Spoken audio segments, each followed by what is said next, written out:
Roller Out the Barrel Vintage Baseball Podcast. I'm not feeling it, Rudy. I'm not feeling it. You're not feeling it.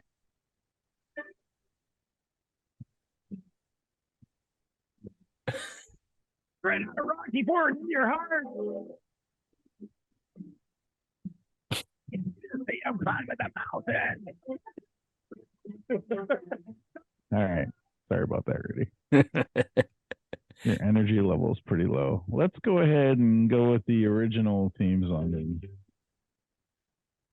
Hey, it's the Roller Out Barrel Show. We're gonna do a normal show and blah blah blah, whatever Rudy wants to do.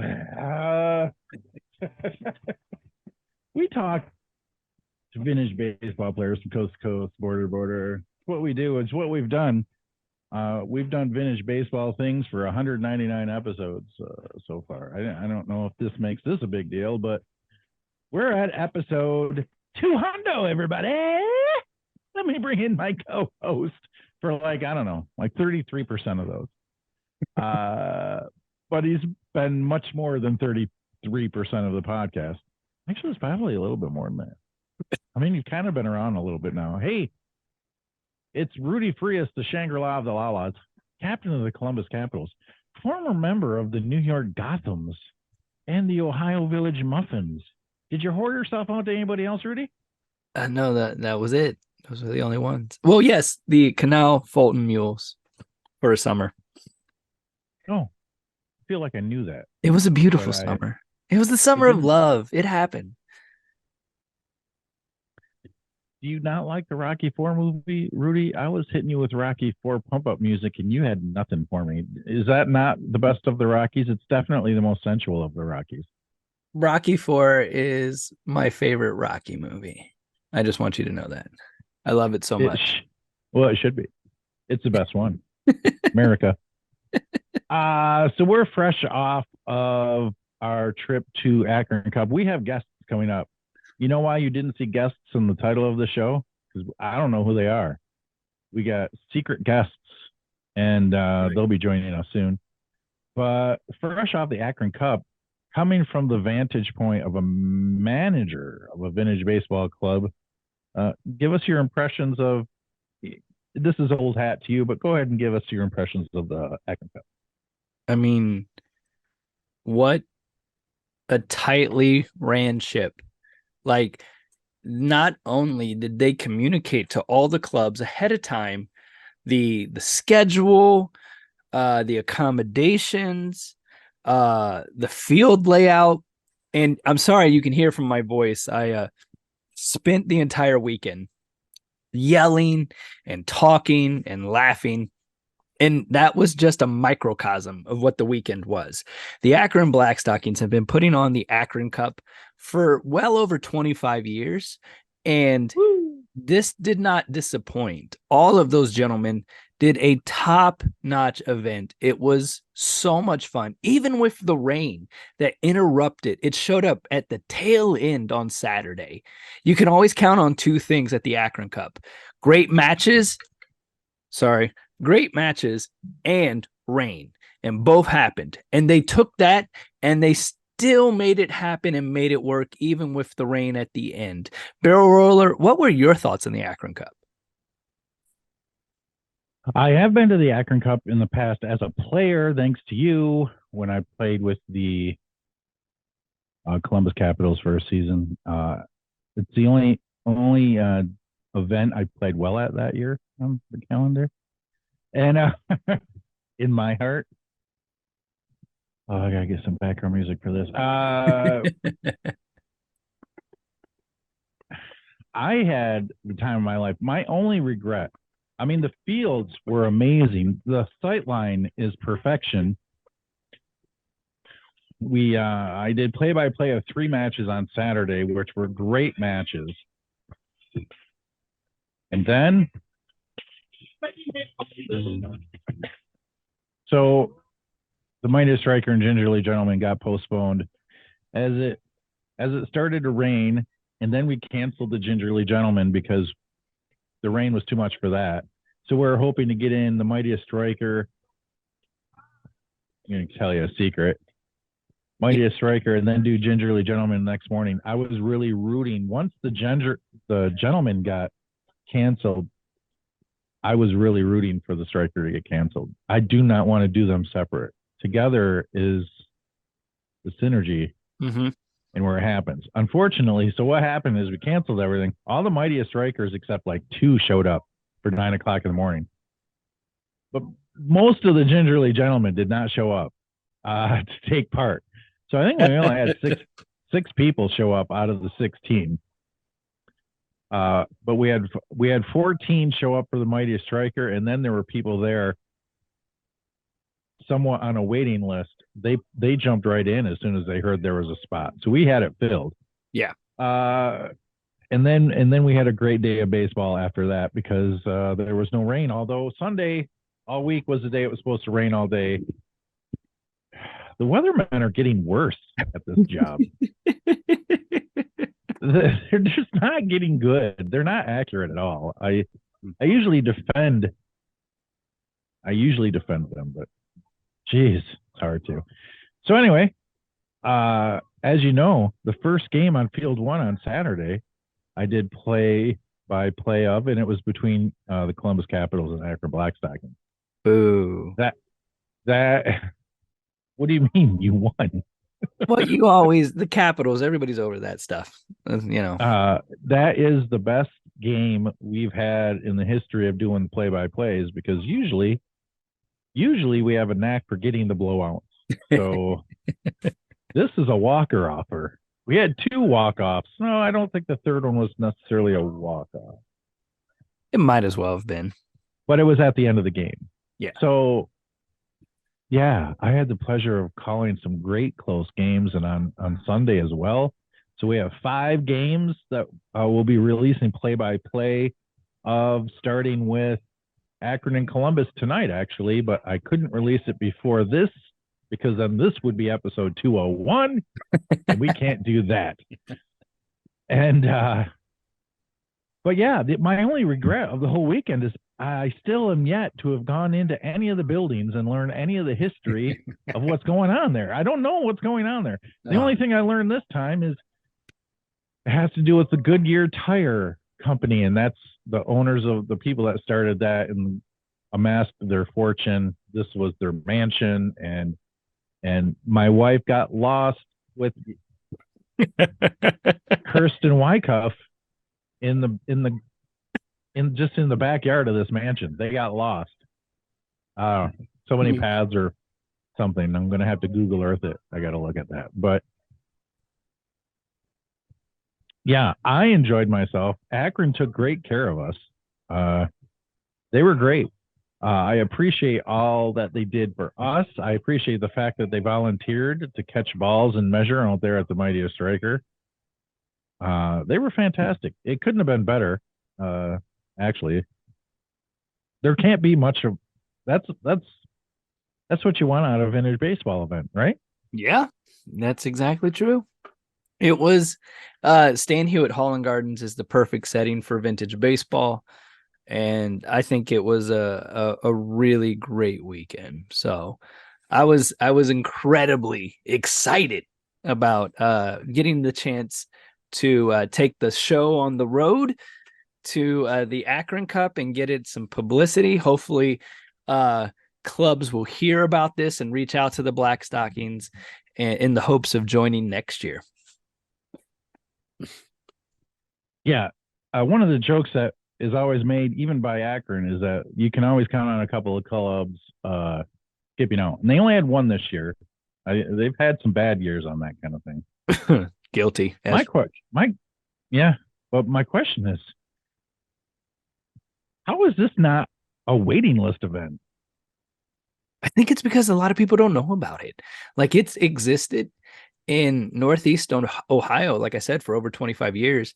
And it's kind of just been that safe haven for the clubs in Northeast Ohio. You're going to get clubs from Canal Dover, Canal Fulton, Cleveland, Chagrin Falls, like Alliance, those clubs in that area. It really, I'm excited because, over the past few years, more Michigan clubs have been coming in, and I'm very excited for what the future holds for these gentlemen. Yeah, clubs that have been in there, they did come up a little short this year on players, and then they fought like hell to get enough players because the people that were coming did not want to miss out on the event. So they really did fight to get teams, and they did it. So kudos to everybody who fought to fill out their rosters for this weekend. Absolutely. And you know what? Bell Roller, take a backseat on this one. Speaking of this weekend, your boy Swan Fox was sporting this sweet cap. The San Francisco Pelicans reached out and have sent an amazing ball cap, which I'm wearing right now. And those who are listening on the pod, you can go to the YouTube page and see this. But this amazing hat will be available to the mass public starting tomorrow at 9 a.m. Pacific. If my math is correct, that means 6 a.m. Eastern time. And you can buy it at officialleague.co. And it's a San Francisco Pelicans. It's a beautiful hat. I'm going to be honest with you. It's hot in the summertime because it's corduroy, but I got so many compliments on it this weekend. A lot of people asked about it. They were like, "Where'd you get that hat? Who is that for?" And I think the West Coast Barrel Roller, you'll back me up on this because of the smudge pots. You don't know me. The West Coast has some amazing merch. They're doing it right. And I encourage everybody, go to officialleague.co and look at this hat. It is a wonderful hat. And I'm happy to wear it. But more importantly, in tonight's 200th extravaganza episode, and I'm building it up because our guests have arrived. All right. Barrel Roller, you're going to know these guests because they are pretty important in your vintage baseball life. That's right. No, wrong. There's nobody important. They're already here. I'm just kidding.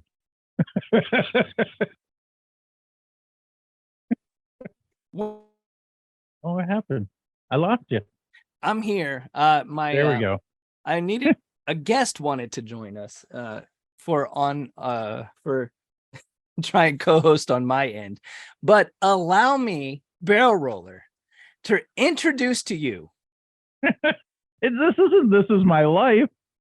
The very first guest of the Roller Out the Barrel Show podcast, Michael Fini, and oh god, the very first manager of your vintage baseball life, Jayme Cap Johnson.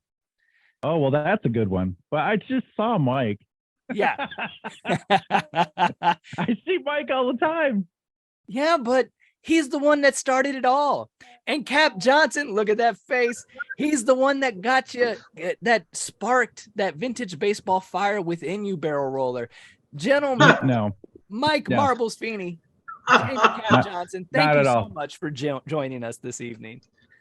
I am so thrilled that you two are here. We are about to listen to the quick wit of a Mr. Jayme Johnson talking to you about my fine qualities, I'm sure. Mike Fini, I'm tired of seeing you. Please get out of my life. You're everywhere I go. I'll see you in Rhode Island. No, I will see you in Rhode Island. I love you. Thanks for joining. I love you, Jayme Johnson. How you guys doing? Thanks for coming in. Excellent. Thank you for having me. I didn't.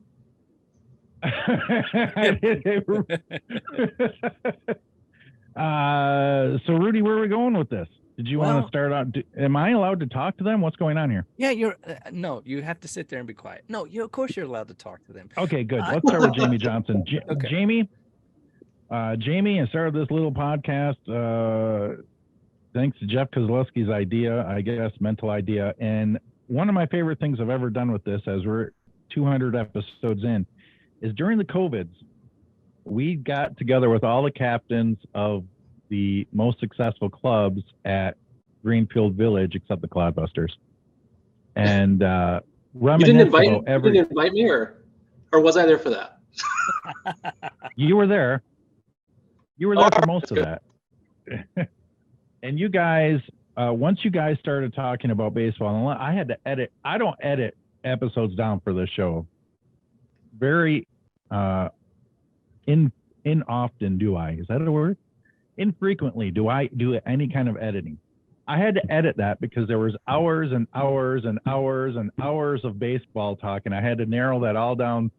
And the only thing that you guys ever remembered about the World's Tournament was playing each other. Whenever it came to a team that was not represented in that Zoom, you guys are like, I forgot, who did we beat? Who did we lose to? What year was that?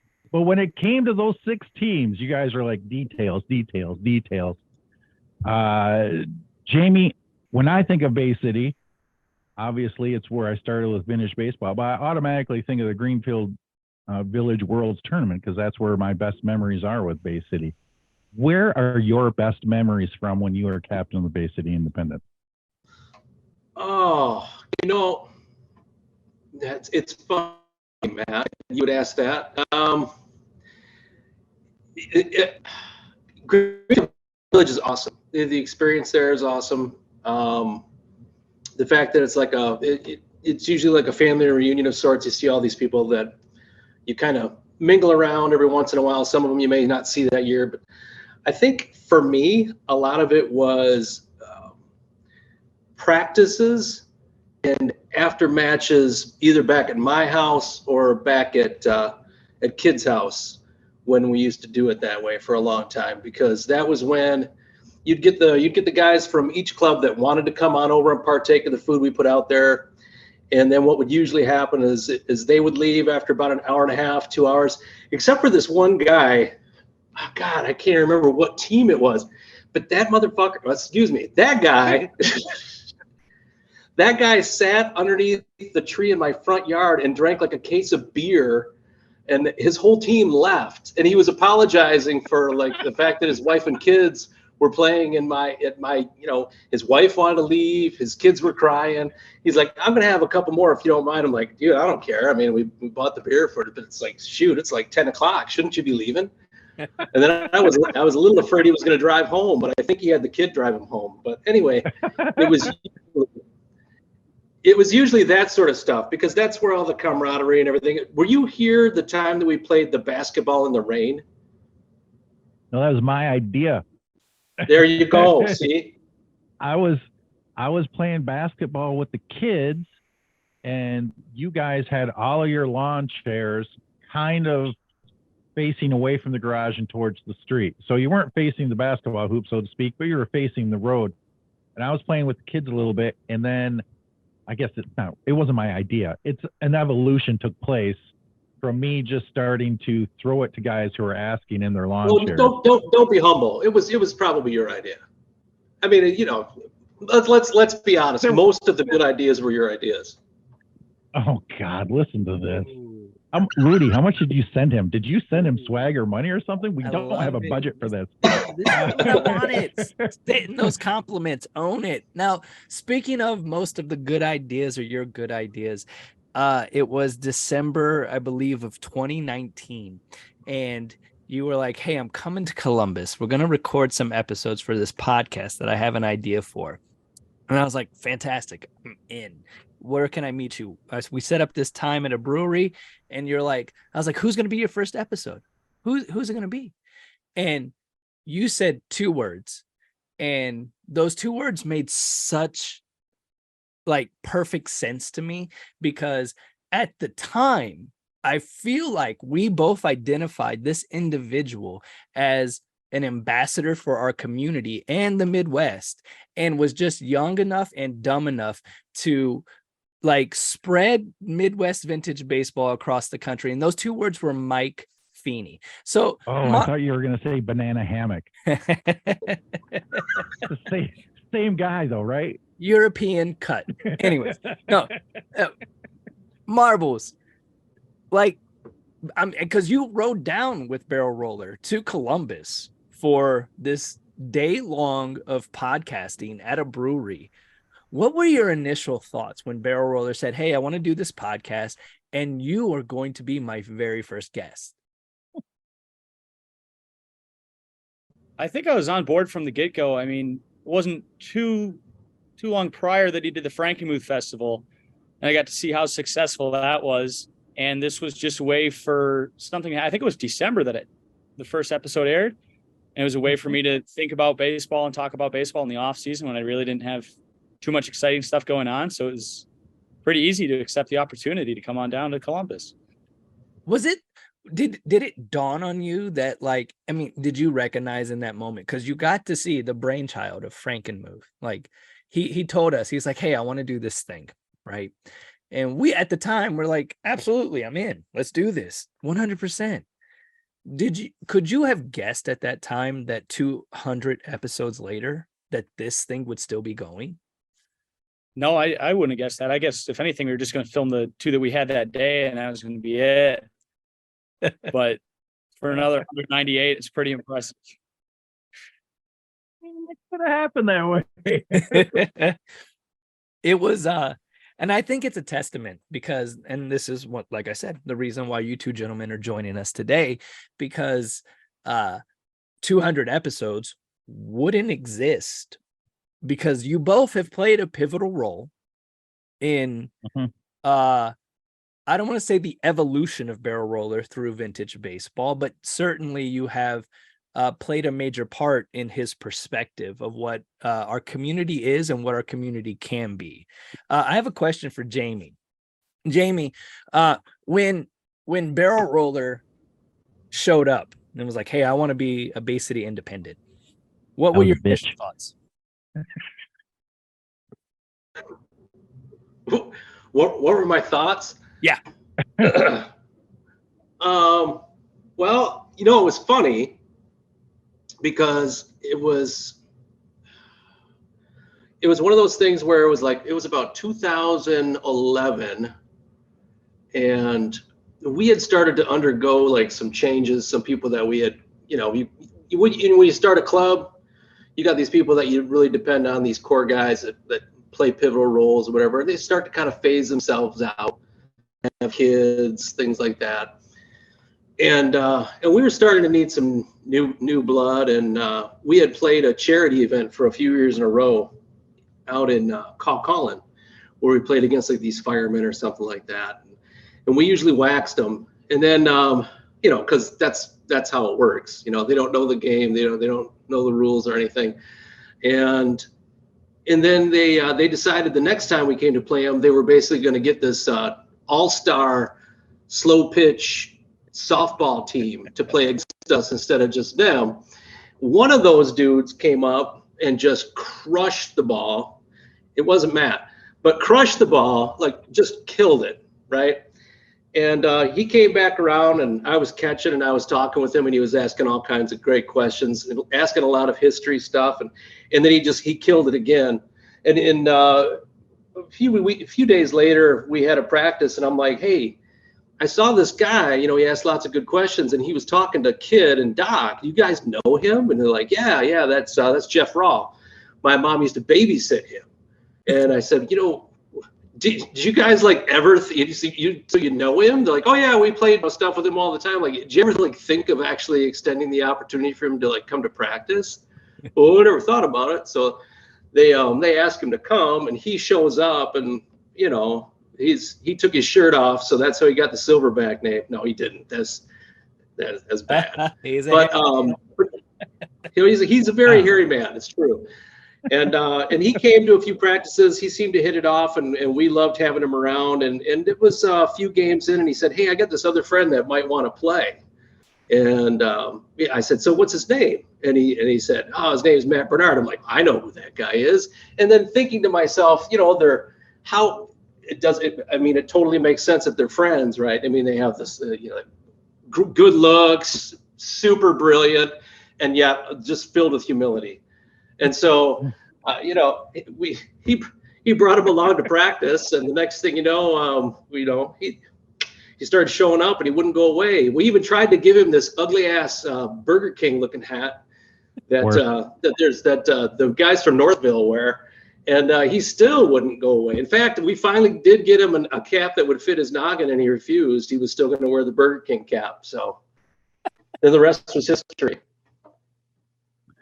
The wonderful thing about the Bay City Independence back when I started is you can harken back to a time, and it's a little bit before Mike Feeney's time, maybe, where clubs, it was an inclusive, it was, you knew everybody in it.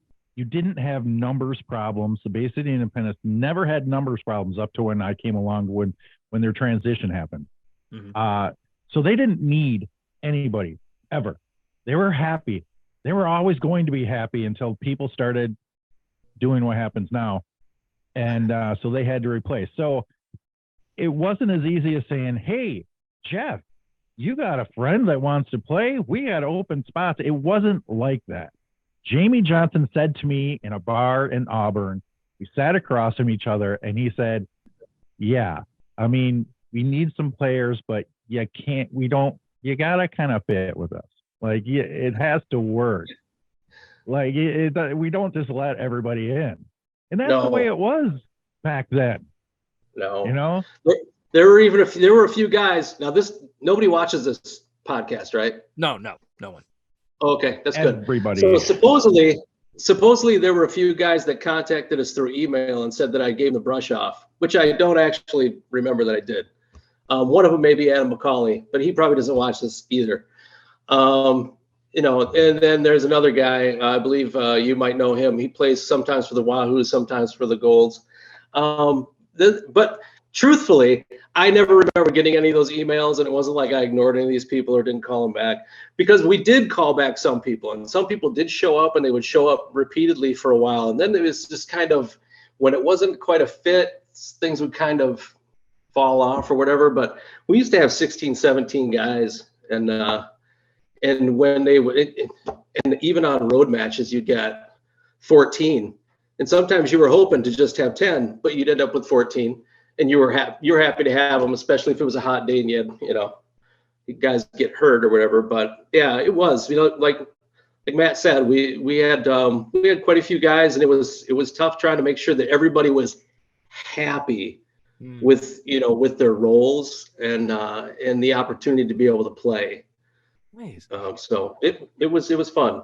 Speaking of being brushed off, La-di-da's biggest mistake in your organization's history, Mike Feeney, you're at this age, you're like, what, 6 or 7, you're trying to get on a vintage baseball team. And I mean, how did the barrel roller come into your life? I mean, I know that the Michigan clubs play each other all the time, but I don't think I've ever heard the genesis of, I mean, in my head, Mike Feeney is playing for many clubs. He's on Walker. He's dominating. Who's this kid? And then he's in a truck driving to Columbus with the barrel roller. When did barrel roller Bernard come into your life and that friendship blossom? I think it probably had to start when I was playing. Good question. Tavern, where it was just like, because Walker Tavern saw Bay City so frequently, I think I just kind of got introduced to him through that.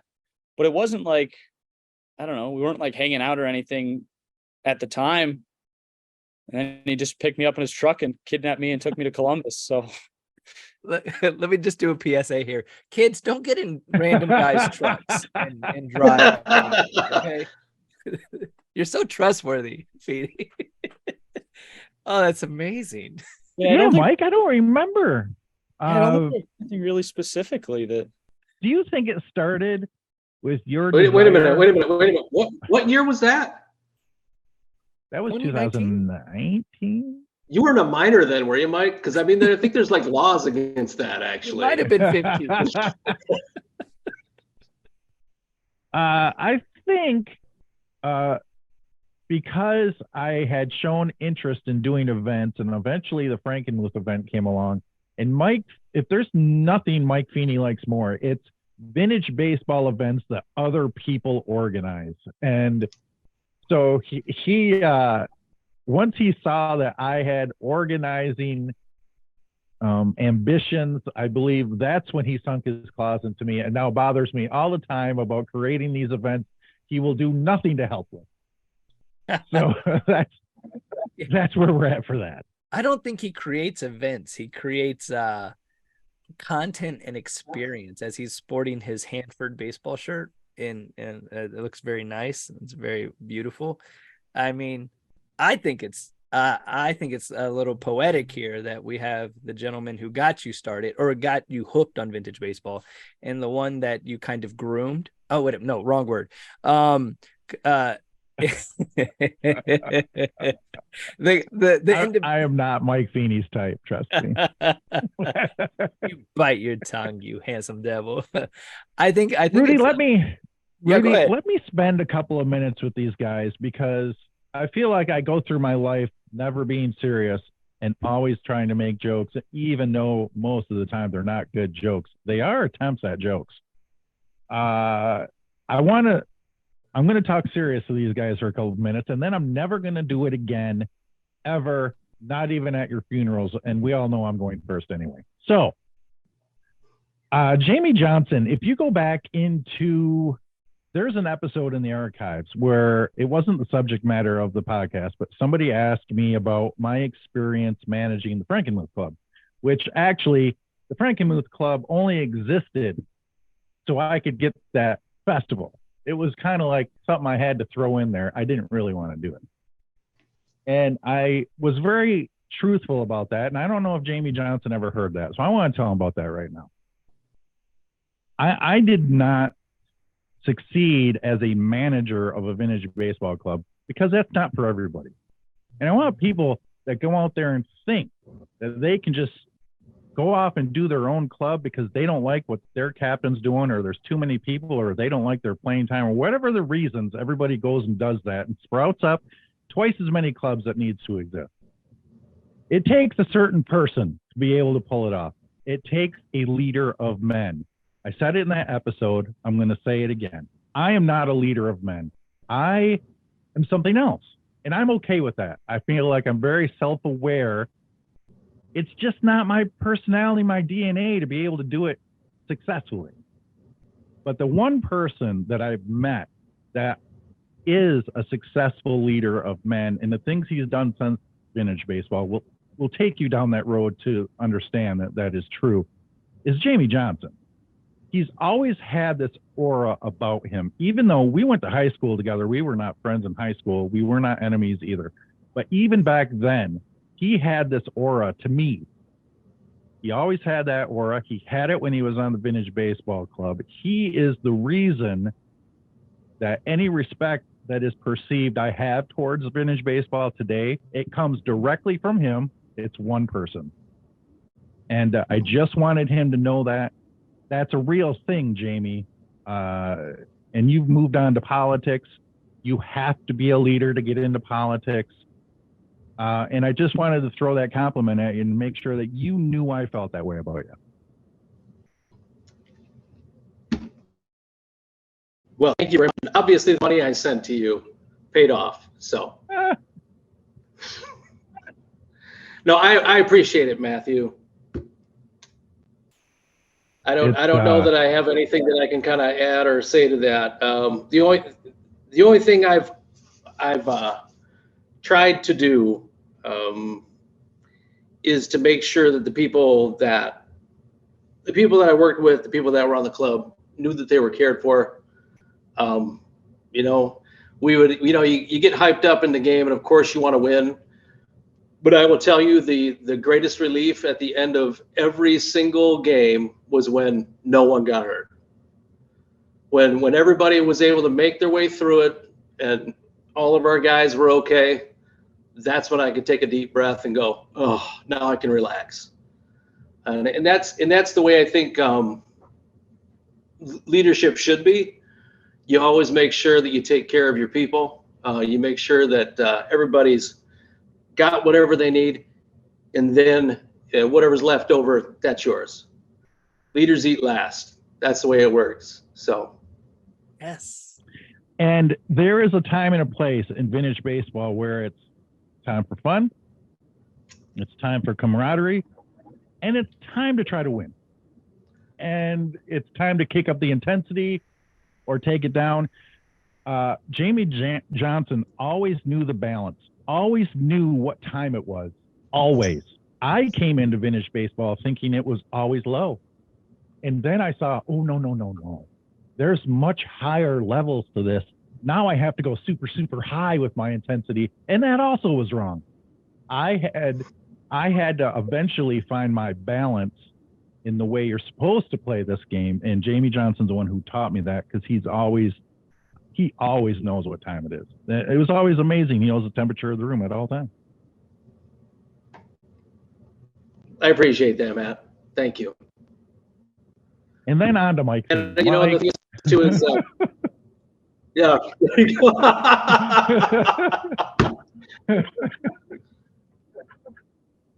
Cheers. All right. Jayme, did you want to say something before I move on to Mike? You know what? Just real quick. One of the things that I do think that our club benefited from is something that I see from Rudy's club routinely, like every time we would play them. You have, as you said, there's a level of intensity, but we always had the type of people that if you screwed up, there was somebody that was there to say something to you that would make you laugh, crack up a little bit. We always had that. There's always those guys that are going to crack jokes, make everybody feel light. You were a big piece of that. Jeff was always a piece of that. Probably one of the biggest pieces for that, though, of course, was J-Mac. That guy could always break everybody up, you know. So, and it's important that you have those people around, and you were a big piece of that helped make those days and those moments a lot more memorable and a lot of fun. So I'm funny. Say it. You're the funny. funniest. You're a funny looking clown. Yeah. All right. Hey, so Mike Fini, let me give you a couple minutes here. One of the jokes across this entire 200 episodes is how I can't get away from the Canton Corn Chuckers. One of the other jokes, I can't get away from Mike Fini. He's everywhere I am. I'm everywhere he is. And most of the time it's not planned, and that's not a joke. It really isn't. It just always turns out that way. We do not compare schedules. We just want to go where good vintage things are happening, and that's kind of what happens when you're going like that. But Mike Fini, everybody knows certain things about Mike Fini. Young guy in the beginning of vintage baseball. I groomed him. Oh, wait, what?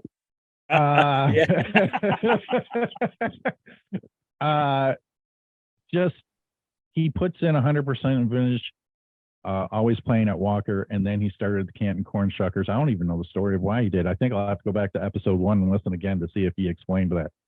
But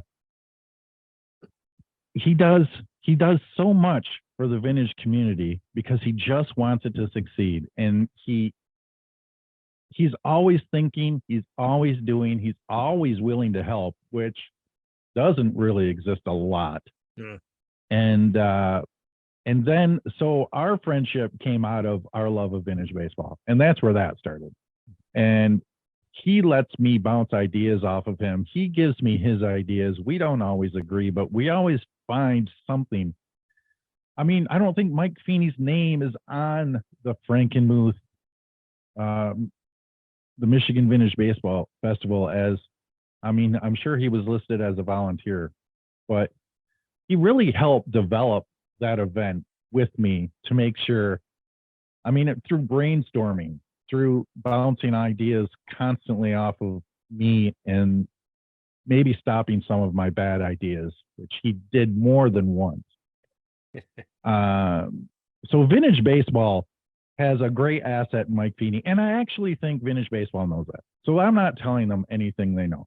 Let me tell you something you don't know about Mike Fini. He does the same thing in every aspect of his life. So in his relationships with his friends and his family, everybody, and there's so many of them, he puts in 100%. He's a 100% guy. He does the hunt. He went back to school. Every day, he doesn't waste a single second. The day that Mike Fini is put into the ground, no offense, that is a man you do not have to feel sorry for, because he's living every single second the way he wants to live it. He doesn't care what you think about it. He's going to do it. And I love him so much for that fact. I wish I was 20 years younger and could be doing it with him. It's just amazing to me all the time. And I always have to stop and think. And we even had a discussion yesterday at Akron. I'm like, oh, you're going to be driving to Gettysburg. And, oh, I think I'll stick around here for a little bit and do a little of this, a little of that. But he's doing something, always doing something, always going somewhere. And Mike, you are a special human being, and I love you, and not in a weird way. He froze. He's frozen with love. Look at him. He's frozen with love, and that's okay. Oh, That's okay, Mike. and he's back. There he is. I'm not saying it again. I don't know what you caught. I'm not saying any of it again. As far as you know, none of it existed. Where did you lose me? I'm on some spotty hotel Wi-Fi, so I don't know what's going to happen here. But I heard you saying some sort of nice things, and if you could just pick up there. No, no. You're gonna have to listen to this episode to hear what he just said about you. It was gorgeous. I don't have to say again. You can. I'll take that download that I didn't know for sure I was going to get until now. And Rudy, before we go forward with more questions for these gentlemen, thank you for helping this get everybody. Rudy's acting like this is my podcast and 200 episodes and all that stuff. This podcast never gets off the ground without Rudy Frias. I didn't know what the hell I was doing. You know, I got these big sausages for fingers. I'm hitting all kinds of wrong buttons. I don't know much about technology as it is. And Rudy Frias was the perfect person at the perfect time to point us in the right direction just before the COVID hit. He got me trained enough just in time so I could make it through the COVID. And then we just got back together eventually. But but Rudy, this is your podcast too. I mean, you it is. You know what? And thank you for that. And for the listeners out there, I started a podcast back in 2018 for the Columbus Capitals to celebrate that commemorative season for us. And it was mainly to highlight the individuals that are here today. I'm going to be honest, like, I'll start with Cap Johnson. Like, Jayme, I've admired the way that you like got Bay City together, and not even just, and this is not going to be an episode of just throwing compliments on each other, people. We just got to get it out of the way early. Okay.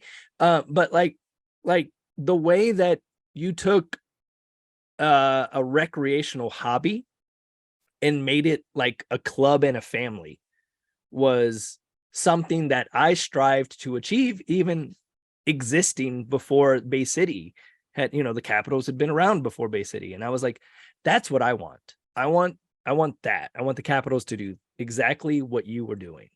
And then Fini comes around and he spoke to my heart because it was a young person interested in vintage baseball. What is that? It's like a child being drawn to Civil War reenactment. And you're like, huh? Like, that doesn't make sense.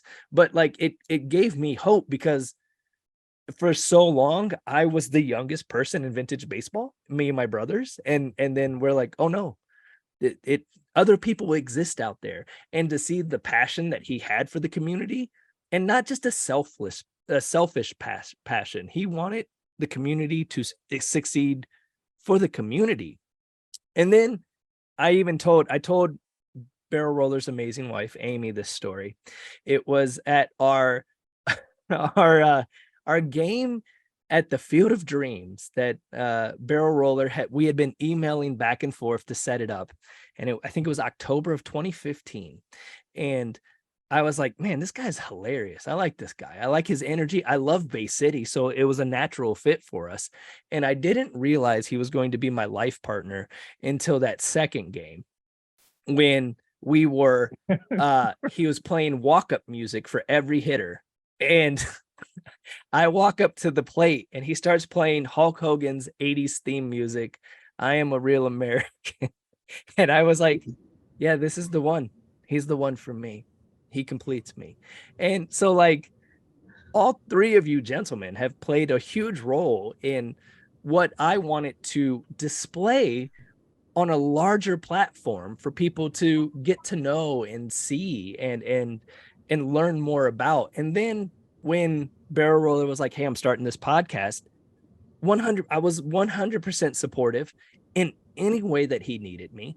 And then when I realized it was time for me to end the Vintage Baseball podcast, we kind of had the same idea at the same time, but didn't really like, it was really clunky about how we came to it. Like, "Hey, do you want to be on my podcast?" And it was kind of like, "Hey, can I be a part of your podcast?" And then it kind of just, awkwardly like kissed. It was amazing. And so I think that this episode is more about the impact of the community in vintage baseball on all of our lives and what we're doing and the little acts that we have done through our experience in vintage baseball to spread the gospel of vintage baseball, because all of us at some point are responsible for helping grow the game in a positive way. And I really wanted to take this episode to highlight those little moments. And if I can, real quick, Jayme and Cap, you don't have to go into detail, and you shouldn't, because it is a private moment between you and your club. But I have heard about these pregame speeches from many people. And being in another life, having to rehearse moments and memorize lines and objectives that you want to hit in speeches. Can you walk me through what a pregame speech for Cap Johnson was like? And we could use any, like, why not? Let's just use the World Tournament. It's the biggest stage that we find ourselves once a year on. Like, what are you hoping to instill in your club when you get those speeches, when you give those speeches?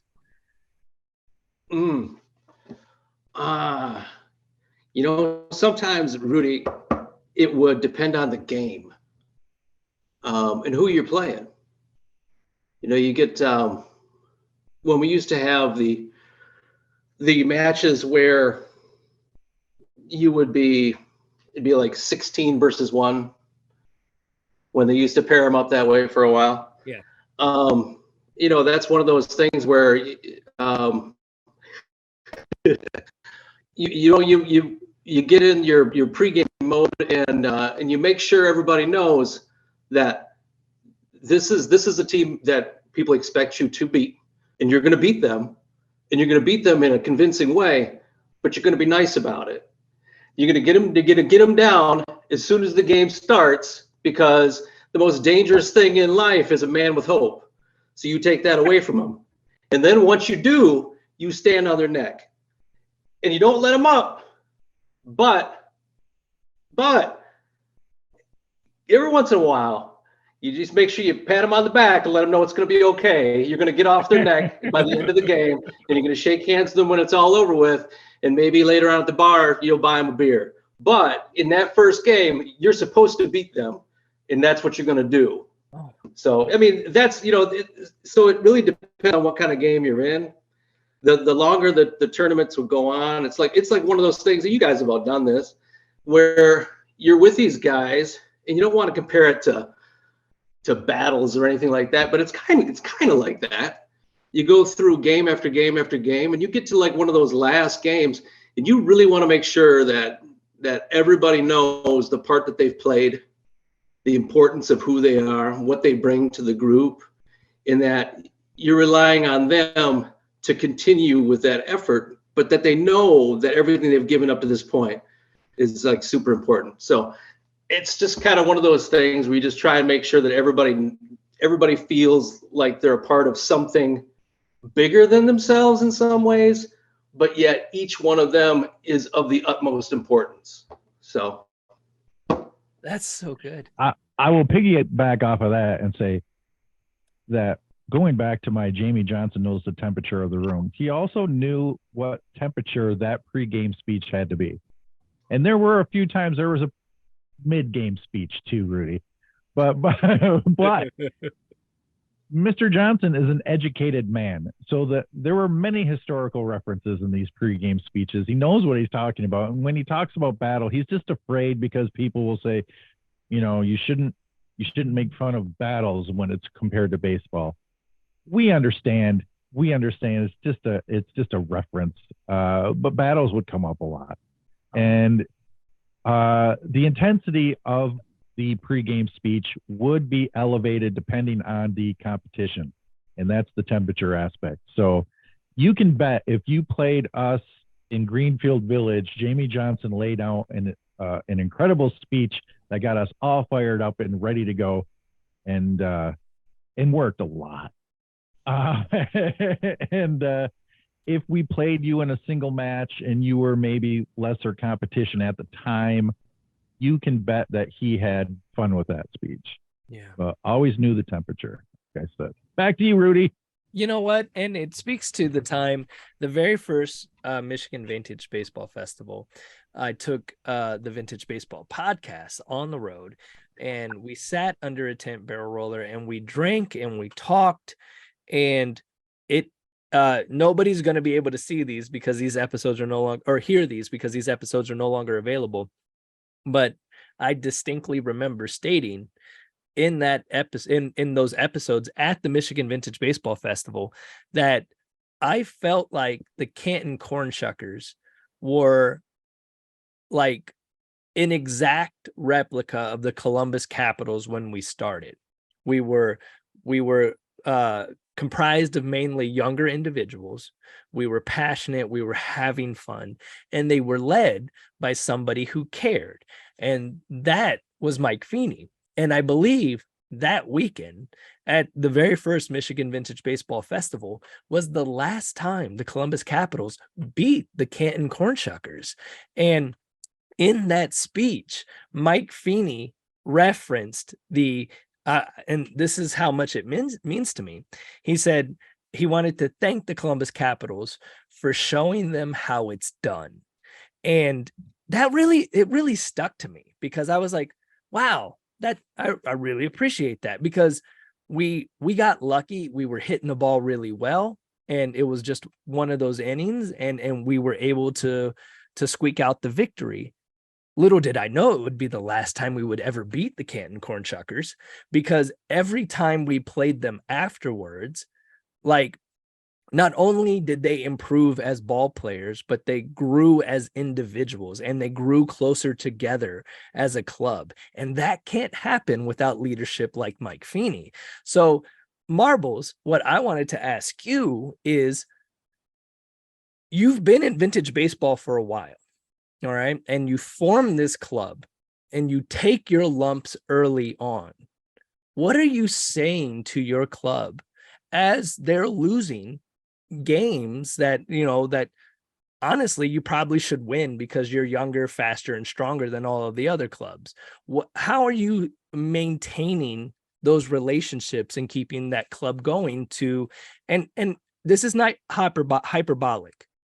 The Canton Cornshuckers with 8 guys beat a few clubs at the Akron Cup a few years ago. So like, you're turning into one of the most formidable clubs in the Midwest and in the community. So what are you talking to the guys as they're going through that growth spurt and those growing pains?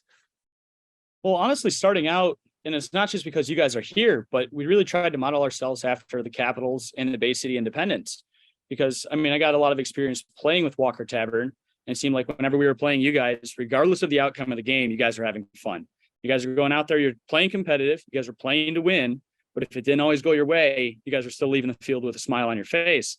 And that was something that I really tried to instill in my guys early on, where it's like, these rules are a little bit different. Even though we're younger than a lot of these guys, we're faster, that doesn't necessarily mean that we're better. Some of these guys have been playing the game for 10, 15, 20 years. So they know the rules inside and out. And especially something you pick up playing at Greenfield Village, where they're very aware of the rules, is that they will take advantage of the rules if you don't know them. And that's something that we've kind of picked up on over the years as well. But, this game is more than just athleticism. I think there's a lot of knowledge that has to go into it to create a successful club, at least from a winning perspective. But I definitely think what determines a true successful club is one that sticks together and is able to do a bunch of events and continues on year after year.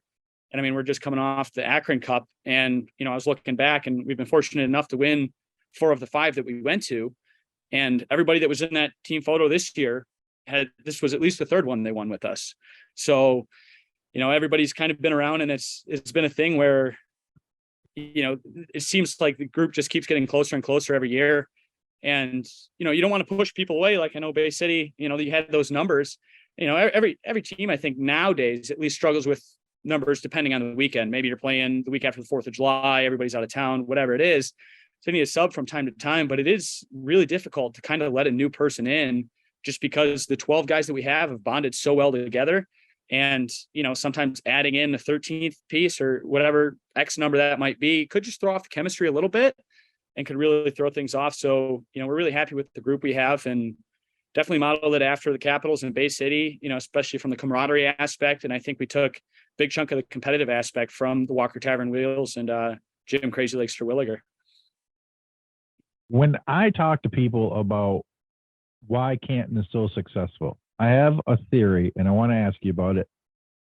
When you guys were getting your butts kicked in the beginning, taking your lumps, like Rudy said, getting taught how to play vintage baseball, basically, through the competition, one of the things you guys did is, okay, we have to learn every single rule, and we have to exploit every single rule to our advantage, because we're not necessarily the strongest or the tallest or the best team on the field. But if we know every rule and can do whatever we want with those rules, that's going to help us. Then there was an evolution.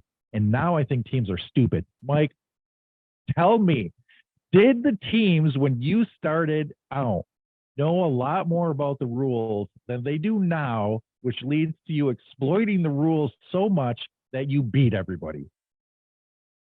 I would think somewhat yes and somewhat no, because I think a lot of the people that were playing when I started 10 years ago are still playing, especially like the staple players in the community that were on their clubs. I think every club has a few guys who show up to 50 to 75% of the games for 2 or 3 years and then kind of phase out.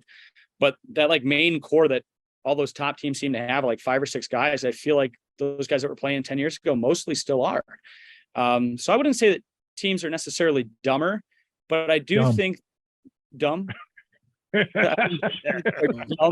But I definitely think there is a little bit lost, especially with some of the newer teams, especially the competitive clubs, because I don't want to single out anybody, but taking Flat Rock, for example, they took a lot of skilled players that have come together as a vintage baseball team that would be successful on any diamond. You put them on a softball field, they'd be good. You put them on a baseball field overhand, they'd be good. You put them on a vintage baseball field, they're still good. But I think it's one of those things where it's like they at least initially didn't know all the ins and out of the 1860s rules, and you could take advantage of them a little bit. Those quirky little rules that come into play with foul balls, or I think most people today even don't know that a drop third strike was in effect, because strikeouts happen so infrequently. But if it happens, it's a very different rule than it is today. So you can definitely exploit teams that aren't paying attention to it. I've definitely tried to scale back myself, especially depending on the situation of the game.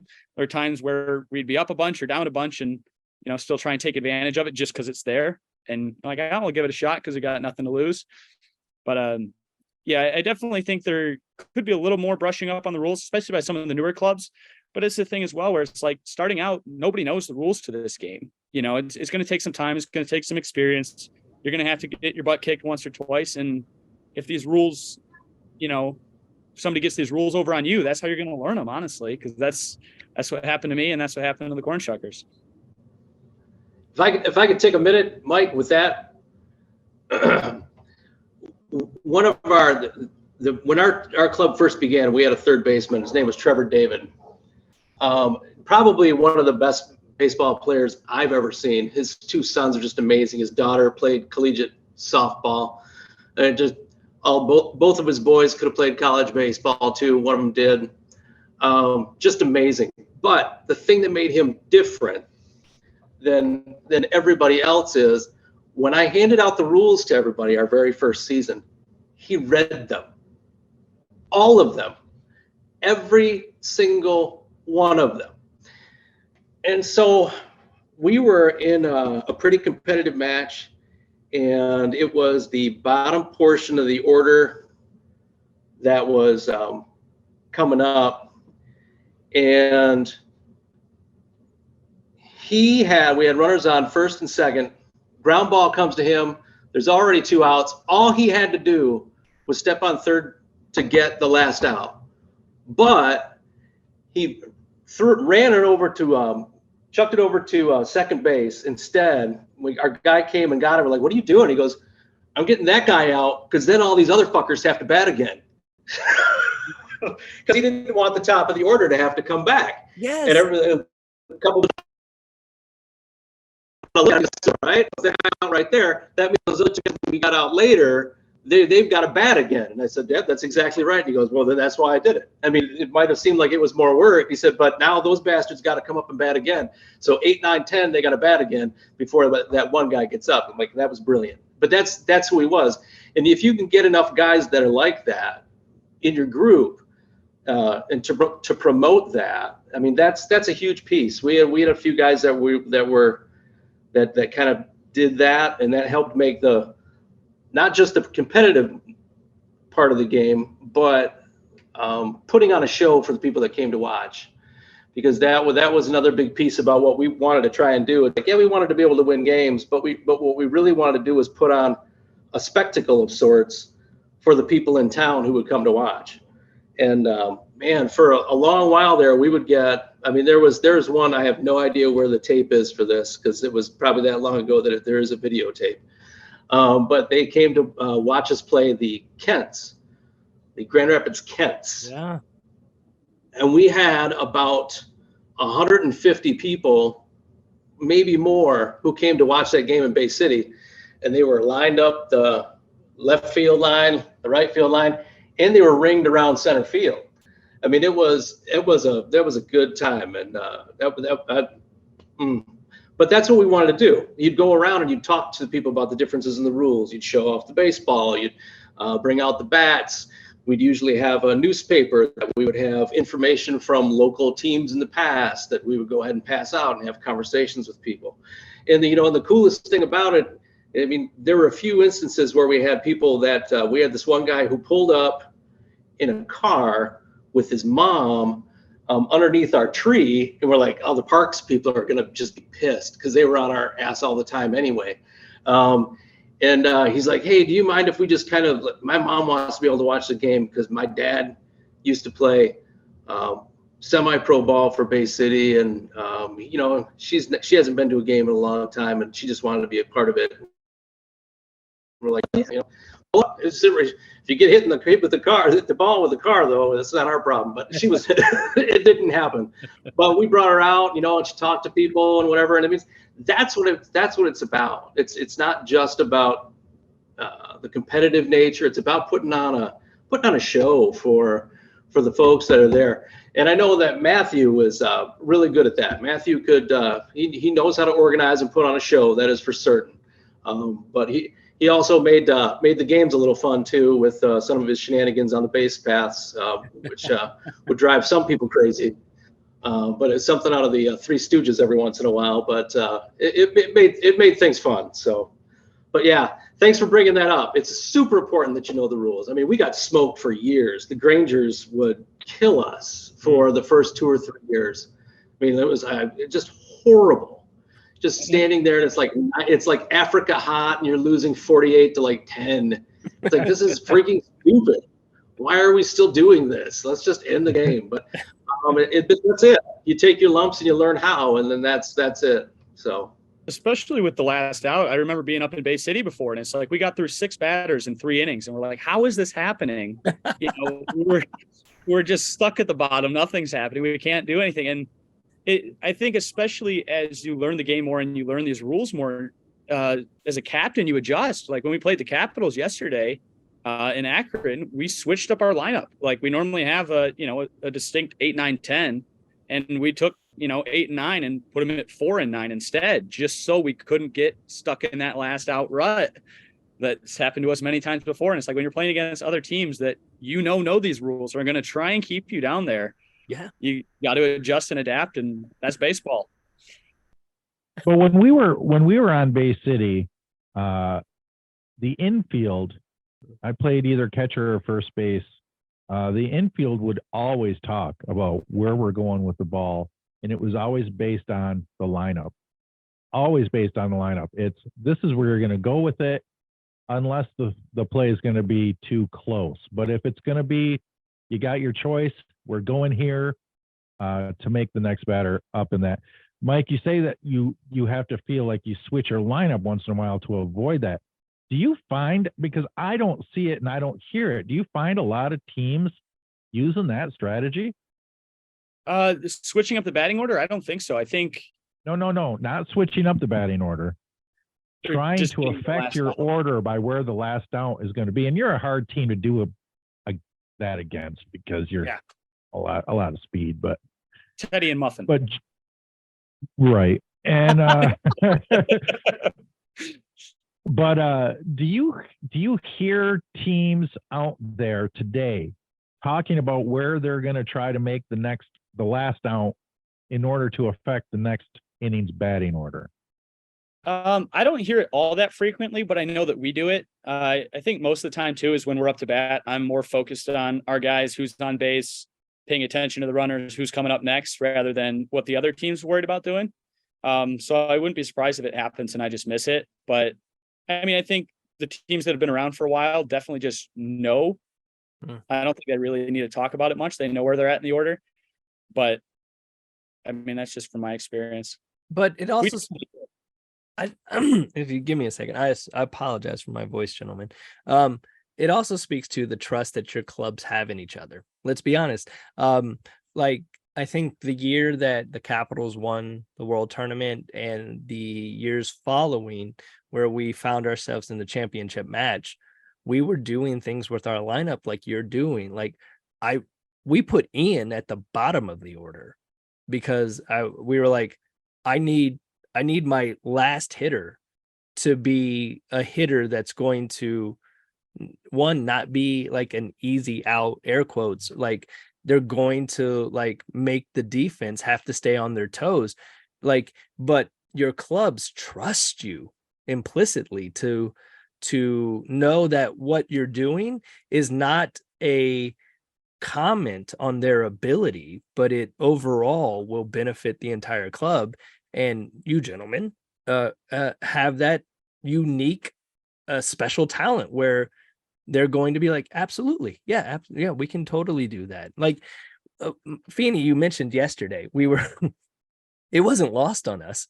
We're like, wait, why are these guys in the middle of the order? What's going on here? Like we saw exactly what you were doing. We still couldn't stop it because you're just talent. You guys are that good. But like, I love the fact that you're willing to take these chances because, I mean, honestly, we get trained, if you will, in baseball. We've played baseball for so long. We're used to this routine of like, oh, the biggest, strongest guy is going to be 4. And then, we're going to have base hitters here, and here.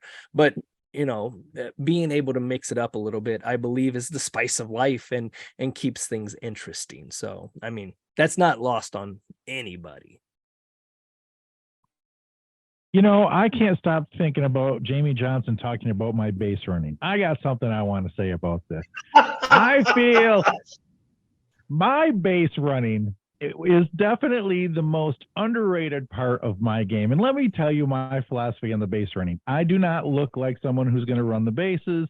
So I took extra bases all the time just because I was taking advantage of people not caring about me whatsoever. I'm always so used to that in my personal life. I just took it onto the baseball field. Like, they're just going to ignore me. They don't care about me. And Jeff Rawl would swear to you I have been thrown out hundreds of times, and I tell you I never got thrown out. In like the first 6 years, I was making stuff around the bases look awkward, and because I am awkward, but and but I didn't get thrown out. I loved my base running. It's the best part of my game. It's the only part of my game that's good, and I will never change, even though I've retired and I don't play anymore. So, kind of like I that. think it was the giggling though, as you were Oh, like yeah. taking the extra base, like trying to slow down coming up to the next base when the throw would come in, and people on the sidelines are like, "What the hell is he doing?" So one of the giggling instances happened during the World Tournament where I hit a grounder to third base. I should have been out by 5 steps, and the ball got thrown into. Used to have a set of bleachers, if you remember, over by first base. I think they still do, but I think it was like a smaller aluminum set or something they had brought in.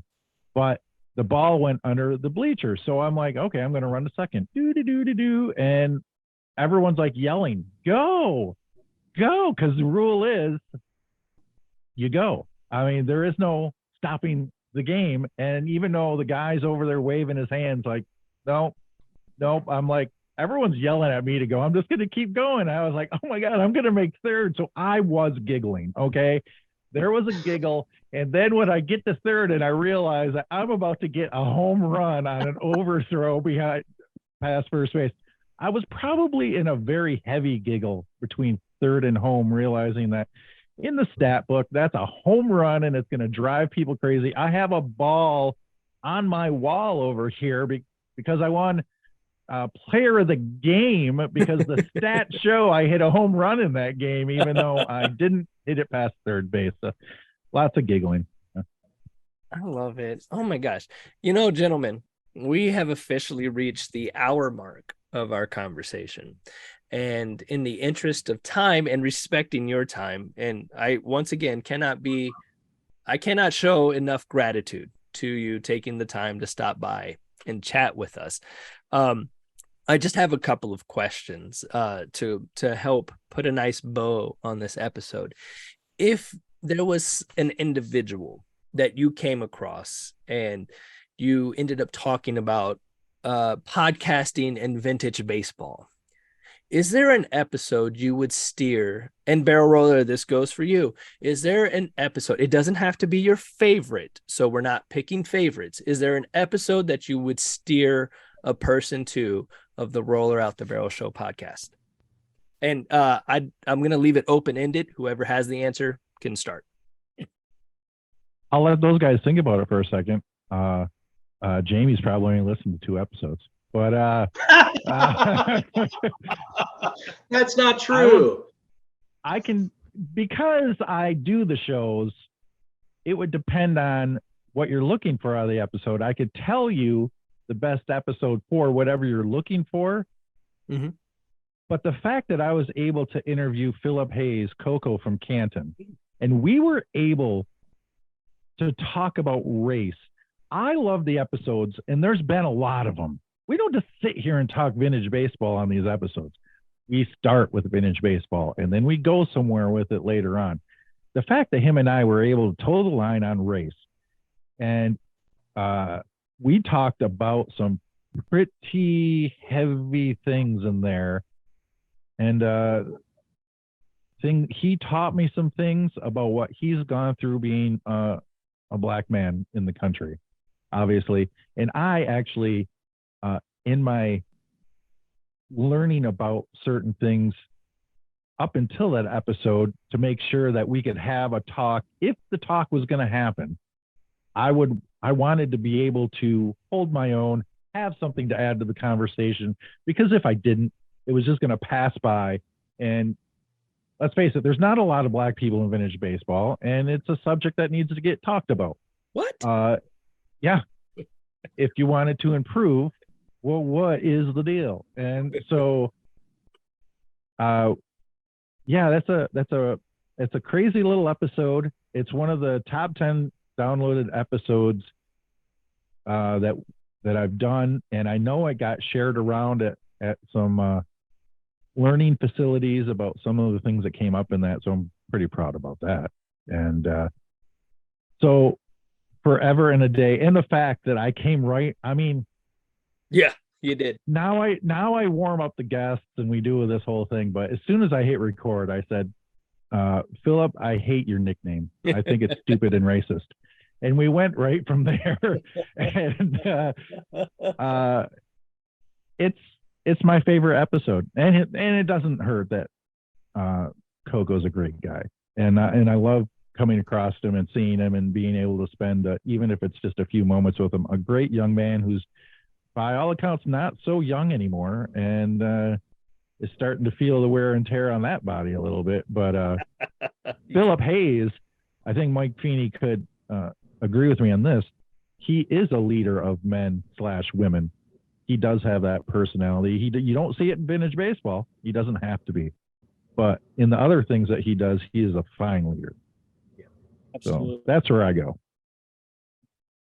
I think as far as where I would direct somebody that's new to the podcast or new to vintage baseball would probably be Jeff Cougar Kozlowski from the Lottie Daws, because he is just a wealth of knowledge on the game, and he's a tremendous baseball player. And I think he kind of captures everything on what vintage baseball could and should be. Yeah. Love that. And we have to shout out to Cougar because it was his brainchild, in his words, that made me think maybe we should do a podcast. And if you listen to the season 4 episodes, Jonathan McLean that comes in and gives an actual sports update from the 1800s with real statistics and stuff like that. And he throws in a Die Hard reference in there all the time. Yeah, you really got to be a fan to get it. Well, actually, I would say a Bruce Willis reference, but that's Jeff Kozlowski from the Lottie Daws that does that segment for us. What? So you knew that? No? Mind blown. Oh, but he's always been a part of the podcast. I've tried out of respect for him, because he's a gentleman that deserves a lot of respect. I've always tried to keep him. He's done play-by-play. He went to Flat Rock with us recently and did play-by-play down there. He'll do anything. He's another guy that we all gravitate towards because of not only his love for vintage baseball, but the way he carries himself as a human being, which is very well. And we all gravitate towards that. So Good choice, Mike. Oh, well, Mike took mine. So but I mean, truly, everything said, Jeff is a wealth of knowledge. He's been doing this forever. I mean, I think the first time we played him, I don't even know how old Jeff was. The first time that we played anybody from Greenfield Village, Jeff was not there that day, but he was still playing at that time. And we played against Mike Ossie, who were in Grand Rapids, and Mike was in over, and it was only his 20th birthday. And, this was, some time ago. And I believe that was in that game too. Mike ended up hurting his knee. One of the different times that it happened, we had to help carry him to a picnic table, and he still stayed there the whole rest of the day. But and Jeff's been around like that long. I mean, he had to be like 19, 18, 20 years old starting this, and the history teacher that he is, he soaks it all up. So yes, the episode that he's on, or anytime he's on, I like to try and listen because you're always going to learn something. I guess one of the other ones I would go to, I do like the one that we did with all of the people from the World's Tournament, just if you were trying to get somebody hooked on the interest of it, to be able to kind of feel that spirit of everybody bouncing things off one another. That's always a good one too.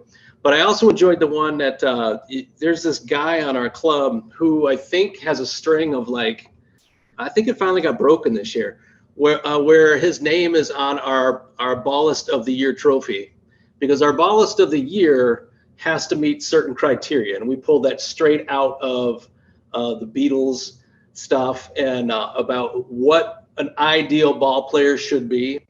And it always ends up going to this guy named Sean Tanner LaRue. And I believe the Barrel Roller did a show with him. If you get an opportunity, you listen to it, but then come and watch and just watch the way the guy does everything. There's a level of class, composure, just every once in a while, the the fire will come out though too. It doesn't always happen often, and it doesn't usually have to. But every once in a while, it will pop out, and when it does, it is a beauty to behold. But if anybody had the opportunity to be able to play alongside of him, or get to know him, or just listen to anything he's got to say, he is pure class. So that was one of my favorites too. Love that. Absolutely. And excuse me. And I don't know if Barrel Roller prepared given you the pepper for this event, but No. that's fine because we don't need it. I given that, Cap, you are an integral part in the growth of Michigan vintage baseball, and you still remain this very Miyagi like figure in the community. Yeah, don't shake your head, it's true. And then Sure. Fini is, I mean, the greatest ambassador vintage baseball has had since it started. He's the logo. You know how I mean, Jerry West is the logo of the yeah. NBA? Mike Feeney should be the logo of vintage baseball. Let's get Al Garcia on that and make a logo for vintage baseball, and it's got to be Mike Feeney. I would agree, because this year alone, I don't think there has been an individual or a club to travel more and travel. I'm not just saying just log miles, like experience vintage baseball in different areas of our country than Mike Feeney. And that alone is we don't exist in silos anymore. You are being the bridge, Marbles, that we need in this community. So given that I have you gentlemen here, and the global, yes, Barrel Roller, global reach of this podcast that you have fostered and grew, can Shout out to Indonesia. Got you. That lone Indonesian listener. We're here for you, buddy. He's a transplant. he's from Lansing. He's on some mission somewhere for like the Jehovah's Witness or something. Oh gosh. What is one piece of advice I'm sorry, not advice. What is one thing that you hope to see for the future of the vintage baseball community? It can be as minute as scheduling. It can be as big as traveling, whatever you want. What is one thing you hope for the vintage baseball community in the future? In the near future, personally, I would love to see teams showing up events with their own full 9 guys. I think it's something that's kind of been lost a little bit lately. And, it's easy to do, especially if you're at a tournament or event where, there's going to be 20 teams and 150 players and somebody's going to want to play some extra games. But I definitely think there's something about bringing your own guys, regardless of how skilled they are, how talented they are, or how new or old they are to the game. Just bringing a set of your own guys, I think it really can help create a bond, especially if you're just grabbing guys that are new to the game and introducing more people to the game. And I think by introducing more people, more teams will have full clubs at these events. And that's my dream. I love it. Cap, Barrel Roller. Jayme? Gosh,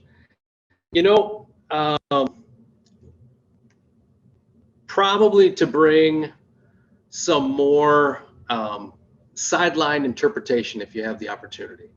If you're putting on a match and you've got a home match going on, even if you don't have a home match going on, because we've done this before when we went places that were kind of new. We would still have like one person who was responsible.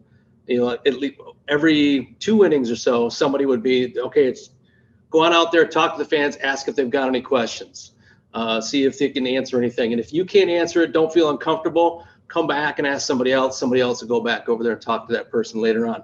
Just tell them, I'm not really sure about that. But to be able to go around, show off the baseball, show off the bats, talk about the differences, talk about your area, talk about what baseball in your area was like, if it existed. Because I know we got some clubs who might not have actually had baseball in their area, that they're portraying. But I mean, to give as much background information and historical significance to the people, because there's so many folks that just they don't know. They don't know when people first started catching the ball on the fly for an out. They don't know any of those things. They don't know why you're pitching the ball underhand. They don't know any of those things. So if you can give them any of that information while you're out there doing that, then that's huge. And one other thing, if I could add a second thing. Go ahead. I love the fact that Mike goes all over the place, because I will tell you that when we first started branching out, God bless the people on the East Coast that when I would send them pleas to let us come out there and play, they were more than willing to let us come. They let us come to the Silver Ball tournament. They let us come to Gettysburg. We had an invitation to go out and play at where can't think of it. The place, oh my God, it's huge. He just had the Pirate from there. Yes. We had an opportunity that we were supposed to go out there, and it just kind of fell through. We couldn't get enough guys to go because we weren't going to go with like 8 guys out to the East Coast, because that's not going to fly. Mm-hmm. Because when we went out there already, you were already going to get some brushback because they think you don't play the right way in the Midwest. You don't play tough enough. You don't play fast enough. You don't play rough enough. But that was years ago. That was years ago. And you've got to, Columbus has gone out there tons of times and been successful since then. We were out there. We've done some pretty good things. Saginaw's set a standard for being successful out that way. And now we've got Walker and of course, Canton, who goes all over the place and shows what Midwest baseball is at its finest. And that, it has brushed off some of that stigma about how we play this game, you play that game. Yeah. We play both games. I know it was fun because we got the Atlantics to come in.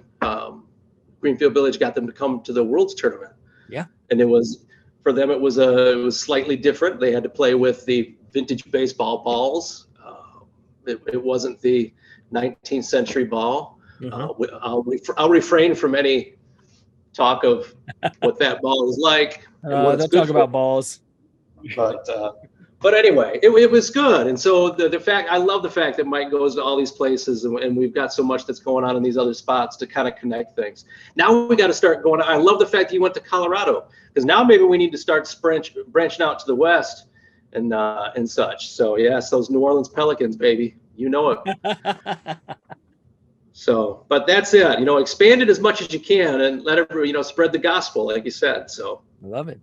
Barrel roller, hit us with what you would like to my takes on these sort of things are always controversial. I would like to see clubs to stop highlighting the older gentlemen on their club that are much closer to the end of their career than they are to the beginning as their logo. I think it hurts recruiting. I wish clubs would push in their area, their marketing area, the young people on their team, so the young people can see they're doing this and this is fun and it will help recruiting. But let me tell you, the truth is, when there's vintage baseball posters and you got the oldest guy on the team on the poster, it's just not sending the message you want it to send. Mm-hmm. It is a game for all ages, no doubt. Yeah, no doubt. I'm not saying that. But what I'm saying is we're in an era of coming up short on numbers all over the place. Let's highlight the young people that are doing it and get it.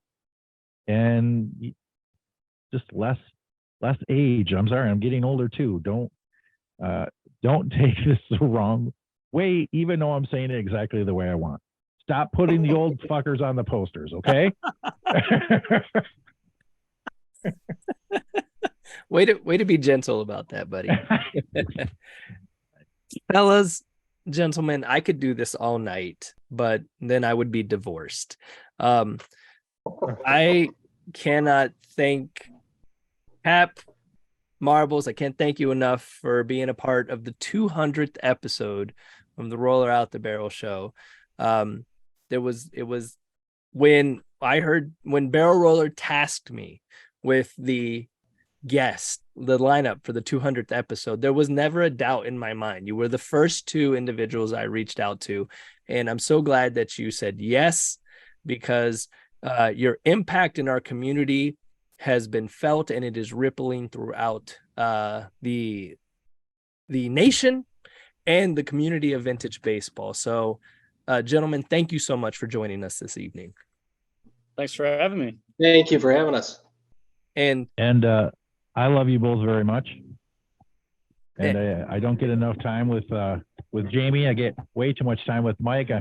Mike, I'm not going to see or talk to you tomorrow. That's going to feel weird. But it's always good. No, I'm not coming to Gettysburg. By the way, you want me to say something controversial? No. The Roller Out the Barrel show would be more than happy to go out to the Gettysburg event in 2024 if you lift the ban on the Saginaw Old Golds. So there you go. I'll go out there and I'll do everything if the Saginaw Old Golds are there, just so they don't have to live with that terrible taste in their mouths for the rest of their lives, and everybody can get on with their lives and put it behind them. And yeah, you know what? I agree with you that everybody deserves a second chance. You are 100% right, Barrel Roller. And I hope that one day they get that chance. Redemption is a thing that exists in the world, and we should embrace it and celebrate it and encourage it. So unfortunately, I won't be at Gettysburg. So Marbles, you stay safe in your travels and have a wonderful weekend next weekend, okay? Or this weekend. Thank you.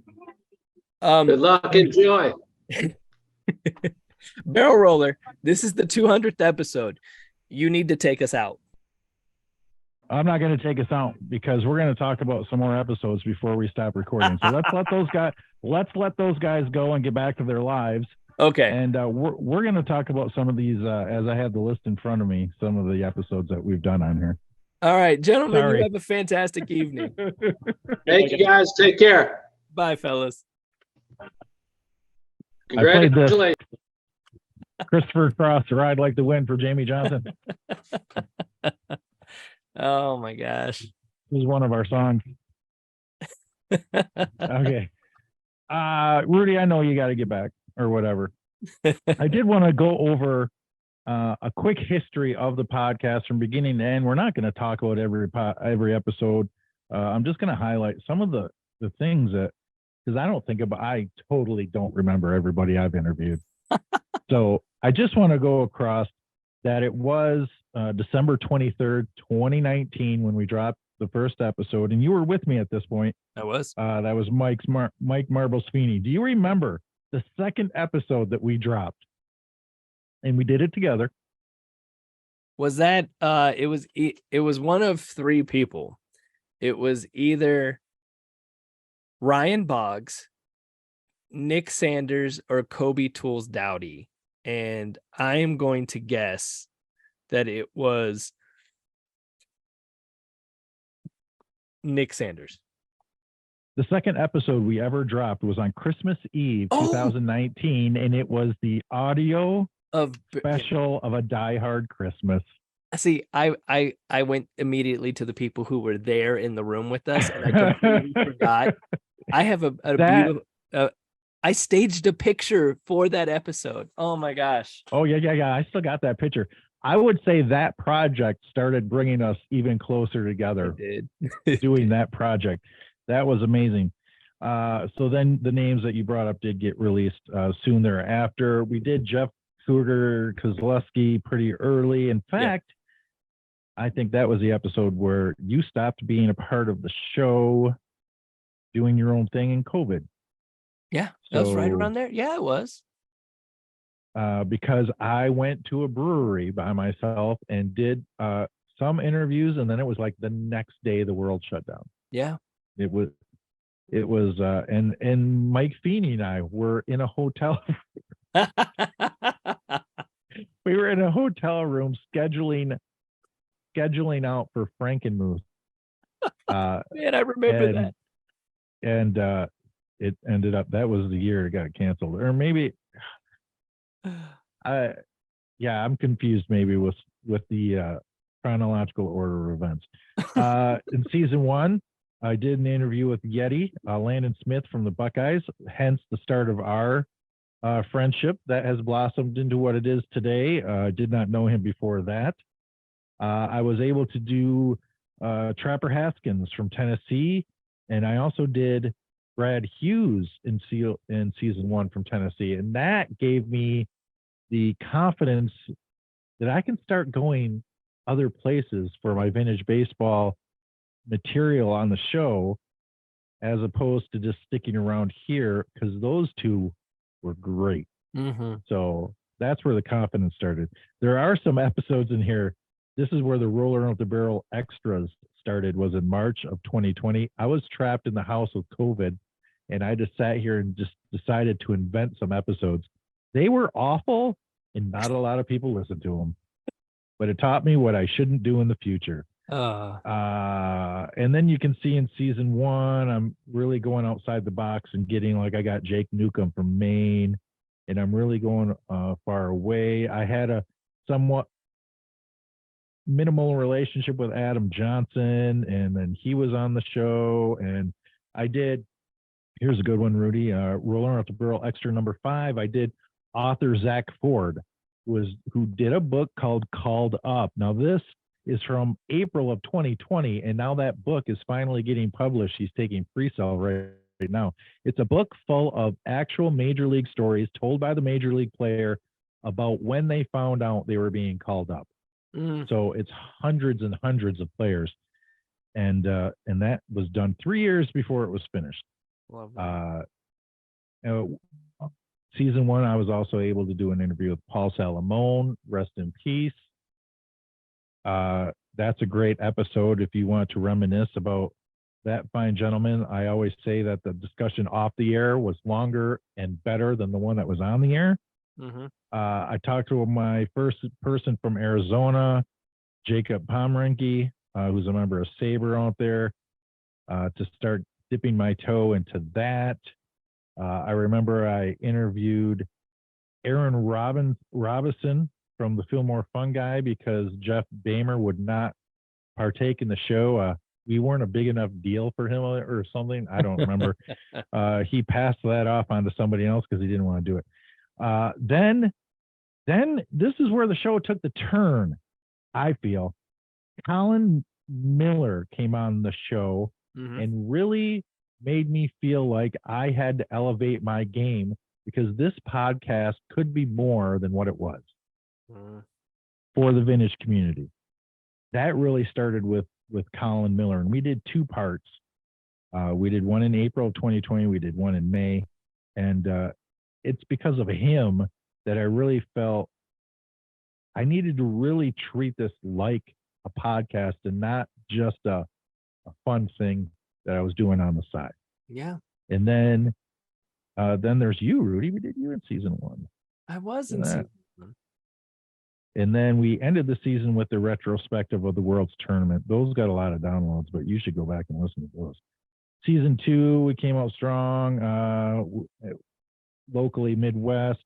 That's where the Coco Hayes interview is that I discussed earlier. It's the 2nd episode of season 2. I got Dream Bucket. I talked to you about Dream Bucket before he was on the show because I wanted to make sure that you joined us. You were in that episode. I was a pre-recorded segment. Yeah. Oh, okay. So Dean Emma from the Atlantics was in season 2. That was great. I did an extra, a Roller Out the Barrel extra number 6 is with Marjorie Adams, rest in peace. We talked about some great things. I'll never forget the story she tells about being taken in and questioned by the FBI while she was in San Francisco because they thought she was on the top 10 list of wanted people. I interviewed your brother. You did. In season 2. That one's got a lot of downloads.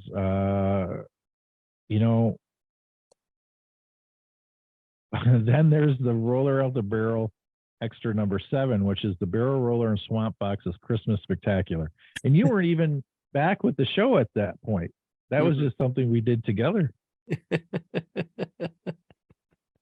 I can't believe, honestly, that you didn't come back to the show earlier than what you did.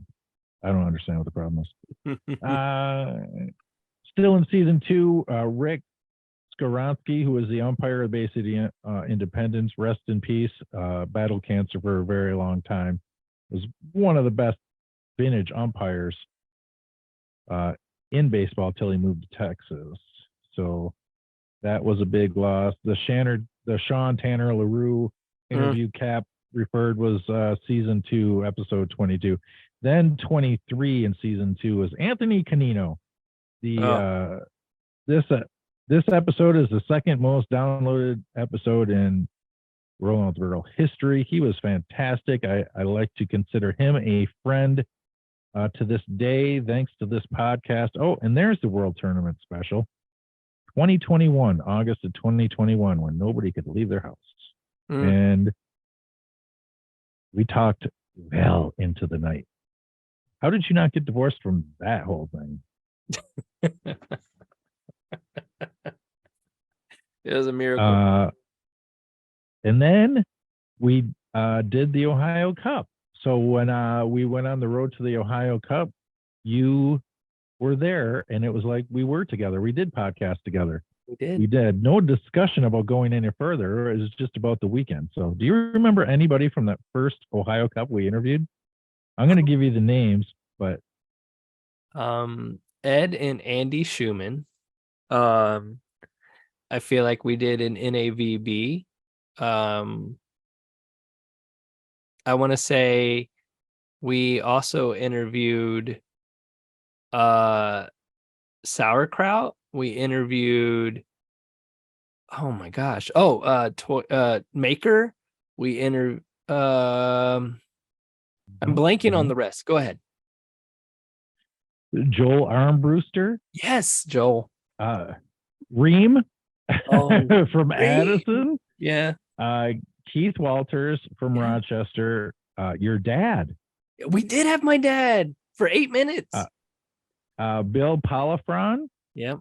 From Florida. We did Corky Gaskell. We did Greg Simons. We did Michael Cornelius of the German Village 9. Oh, corny. Love that guy. We did the Redners from the Black Flags of Droverton. Yeah. We did Captain Ed, like you said. We did Mike Marbles Feeney, the most overutilized asset. I will say this is the one Mike Feeney episode that does not have a ton of downloads. I don't know why that is, but if he hears this, he'll probably try to do something to rectify that. We also did Daniel Rowland of the Mount Clemens squad, like you said, Maker, and Megan Boggs. Did you say Megan Boggs? I did not, but we did. Yeah. That was good. We talked to a lot of people. That's because we weren't down with doing play-by-play at that point. We were more interested in doing the interviews. Absolutely. Kyle McGilvery was another one. That's the one we ended with. I know that. Oh my God, that's been almost 2 years. Wow. All right.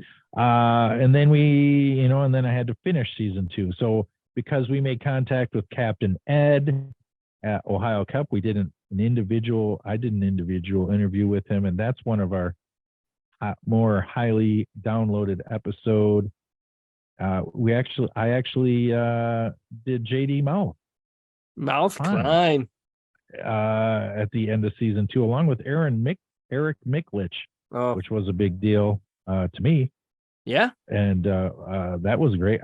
Marcus Dixon. Oh my God, look at these names. I interviewed Bobby Valentine. Yes, you did. Oh my gosh. I wasn't good, but I didn't care. Just the opportunity was amazing. Yeah. Let me see. There's a diehard watch along with JD Mount Klein in here. I interviewed Andrew Romine, formerly of the Detroit Tigers. Yep. Heidi Krenz. Oh, these are some really good names. Jeff Kornhaus. The Gary Shipacassi. Did I pronounce that right? Yeah. from the VBBA, the president. Talked to him. We did a part 1 of a Bruce Willis love fest. We never did part 2. And I actually watched one of those movies we were supposed to watch. It wasn't good. Sometimes we do things and we say, oh, we're going to do this, or we're going to do that, or we're going to do this. But then we wait and see how it's working out and how it's going. And if it's not in high demand, we try to come up with different ideas. Right. So that's why. So although the Love Fest wasn't terrible, I don't know. We did season 3. I did Clink, Johnson from Addison. We did Tracy Martin, or I did. You were in No, on I that was one. there. I think that was my very first episode. Season 3, episode 11 was your first episode. Yeah, officially. You've been here a while then. Yeah. That's weird. Doesn't feel like you've been here that long. No, I know. Because you're usually not. Let's see. Oh, and then there's all the stuff from Frankenmuth. I won't bore you with that. We did Mike Ossie, which was a great interview in season 3. That's one of my favorites. Yeah. Kelly Schultz. I was at. This Oh. is in the I missed that Old one. I love that Bethpage episode. area. And then we went to the Worlds and did play-by-play. Look at us. We We were did a all lot of stuff, dude. We have. We did Nicholas Franson of Bovina Dairyman. Oh, that was a great one. It was. We did Crazy Legs was a great interview. Oh, yes. The captain of Walker. And the great thing about these interviews is you listen to the vintage baseball stuff and it's all kind of similar questions and kind of similar stuff. But when you get into the other part of the episode, never the same. Exactly. Never the same. And we did some more on the road stuff at the Ohio Cup, which was great. That's when we started pulling out the video and messing around with audio on the field during play, and then we went out to California. We got Johnny Carlavale from Providence. I did play-by-play during the Michigan State Cup. Then we had Kevin Mensch, former Texas Ranger Kevin Mensch. He was good. He was a good time. He was really trying to get his camera to work. Oh, And the that whole was Keith funny. David thing. The whole Keith David. And then he did a graphic with him and Keith David. It is amazing. Let's wrap up season 3. We actually really hit a groove with Keith Walters and Michelle O'Connell.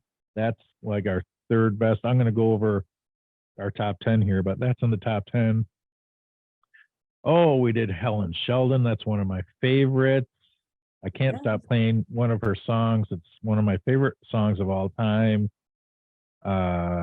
We did the Crestline Highlanders, season 3, episode 27, our most downloaded episode of all time by far. Oh, wow. Not even close. And then we did an episode on vintage pet peeves. Do you remember that? Oh, geez. People probably got upset about that. We had a lot of downloads on that. We just saw Don Jarvis, and we did an episode with him near the end of season 3. And we ended with Simon Herrera, who, remember, does vintage football. Vintage football. Yes. And then we ended the season with Tom Fasalowicz, Big Bat, which was great. Then we did some extras on some movies. We interviewed Santa Claus. Tell me that's not one of our best episodes. Oh, I love that one. We did 8 Men Out. I did 8 Men Out with Jeff Kozlowski. And then we got Riverside, the Smudge Pots. We got, oh my God. We got the Champagne Clippers and Robert Sampson. We started getting into more of historical guests. We did a re-release of the Bobby Valentine episode. We got the Georgetown Gentleman in the show with the captain and founder of Brent Barnes of the Alliance Crossing Roads. I saw him, and I did not go and introduce myself to him over the weekend. I was busy. Then there's the Flat Rock Invitational. And then, look, we had John Zinn, Jack Pelican, amazing, Bob Bear. Finally, and we talked to some people from Temecula, the Deer Brothers Baseball Club out in California, and some local favorites, and we just had Christopher Zaddy on the show from Connecticut. Yeah. And that's where we are. 200 episodes later, here we are. Yes. You were a part of more than I thought you were. That number's not small. I'm not making a joke. But I've always It been just feels like you just joined. right here. I've always been right here for every episode. Well, yeah, not a false statement. Very true. So there we are. Did you guys get any enjoyment out of this episode? Probably not. We just talked about how much we loved each other and how great everybody was, and there was no negativity except when I told you to stop using the old parts on the posters. Other than that, we didn't do anything negative. Hoorah for our podcast, Rudy. Interested to see what it's going to look like at episode 300. It has the potential to not look anything like it does right now. Oh no. Isn't that weird? Oh, the 300th we episode doing? is going to be a this is your life episode, trust me. So going forward, what's the future of the podcast, you might be asking? We're 200 in. Rudy and I are at different points of our life. We don't even know what our life in vintage baseball is coming up in the future, let alone the podcast. I can tell you, Rudy, I would expect maybe next season we should look into getting a third host. Ooh. Because you have a lot of responsibility with your children, and that's just the way it's going to be for the rest of your life. Yep. And I have no responsibility right now, but I am going to be looking to do some other things in my summertime as opposed to vintage baseball. So the traveling and stuff is going to be once or twice to special stuff, and maybe 3 times get a good travel out of it. So we don't know what the future holds. All we can tell you is today we feel good about doing next season. Mm-hmm. And that's all we can say right now. We won't speak on anything further past that until next season. I can tell you that the format up until now has been 32 interviews. No matter what other kind of shows we push out, 32 interviews is the end of a season. That's not happening anymore.